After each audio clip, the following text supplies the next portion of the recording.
Hello everyone. Welcome to Finance Focus. The email arrives on a Tuesday. It contains fantastic news. You have received a significant pay raise. A wave of relief washes over you. Excitement follows. Imagining the possibilities. You picture less financial stress, a nicer car, more frequent dinners at that restaurant you love. Fast forward 6 months. You check your bank account before payday. Anxiety creeps in. The balance is uncomfortably low. The larger paycheck now seems to barely cover expenses. You are earning more, yet feel just as poor. This frustrating experience is incredibly common. It is called lifestyle creep, or lifestyle inflation. Simply put, spending rises as income grows. Your standard of living quietly rises with earnings, leaving little to no extra cash at month end. One of the most powerful forces is hedonic adaptation, or the hedonic treadmill. We quickly return to a stable level of happiness, despite major positive life events and major negative ones. A pay raise is a perfect positive example. The initial joy and excitement are real. For a short time, you feel happier and more secure. You might buy a new gadget or a piece of designer clothing, and the novelty gives a distinct thrill. It feels like earned reward, but the elevated state is temporary. The brain is an adaptation machine. It notices change, then normalizes it. That faster laptop thrills week 1. By week 3, it is just your laptop. The first Michelin dinner is memorable. By the 5th, it is the new standard. Objects fade into baseline reality. Happiness resets, costs ratchet up. To feel that jolt again, you need more and pricier. Humans are social creatures. We are driven to belong and find our place. We do this through social comparison. Friends, neighbors, colleagues, and even strangers online. We take cues for what is normal and successful. That instinct becomes a financial hazard. It pressures us to upgrade because others do. Keeping up with the Joneses is supercharged now. You are keeping up with hundreds of Joneses worldwide. Staged vacations, renovations, expensive dinners, designer buys. Extravagance starts to look standard. You see peers buying cars and bigger homes. Am I falling behind? Shouldn't I have these to signal success? It is about validation and belonging. Your new income gets allocated to match peers, and you cannot win. Our brains use shortcuts, heuristics. With money, they create traps that fuel lifestyle creep.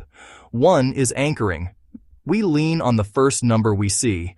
Your old salary becomes the anchor. From 50 to 60, you think I have an extra 10,000 to spend, instead of reframing the whole plan. Anchoring blocks proactive planning. Start fresh. Not adding spending onto old habits. Found money effect. Feels like surplus. Not part of your foundation. Found cash gets spent more freely than money earned by hard work. Loss aversion. Losses hurt about twice as much. Upgrades are easy, downgrades feel painful.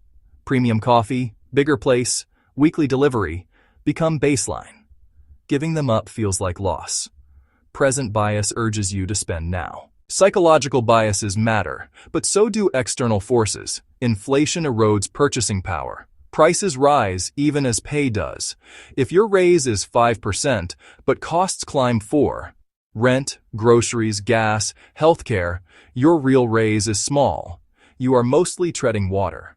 Higher salary often comes with costlier cities. A raise can be swallowed by rent alone. New roles bring expectations, time, and appearance. Convenience spending creeps in. Identity shifts. I should live nicer, dress better. Car, club, private school. Each sensible alone, crushing together. These become permanent fixtures. Long-term commitments lock in higher spend. Result: more prestige, same constraints. Knowing the forces is step 1. The next is deliberate action. Best moment to act, before the money arrives. You are most rational then. Create a raise rule. Pre-commit each future dollar of new income. Split your raise into 3 buckets. 1 for your future, 1 for your present, and 1 for debt. For example, 50% goes straight to savings or investments, 30% to debt. 20% to lifestyle upgrades. Make this your default setting. Decisions are made before temptation strikes. Automate future you first. Automate debt snowball or avalanche. Enjoy the 20% guilt-free.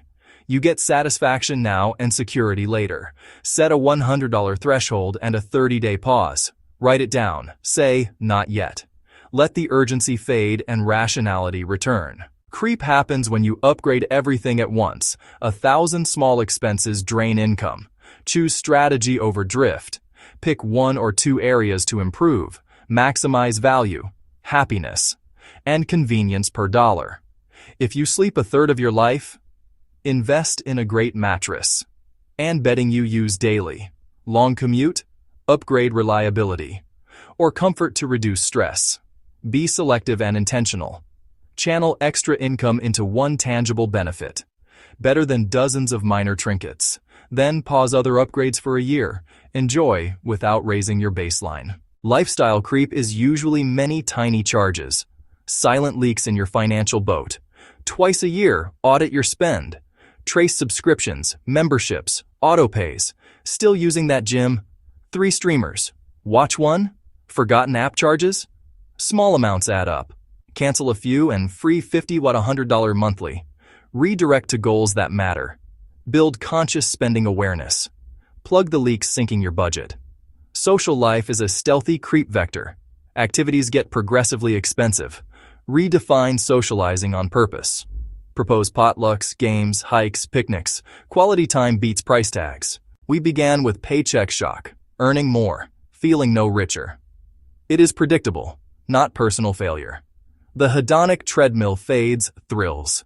The social mirror distorts reality. Anchoring and present bias mislead decisions. Rising costs and identity shifts squeeze you.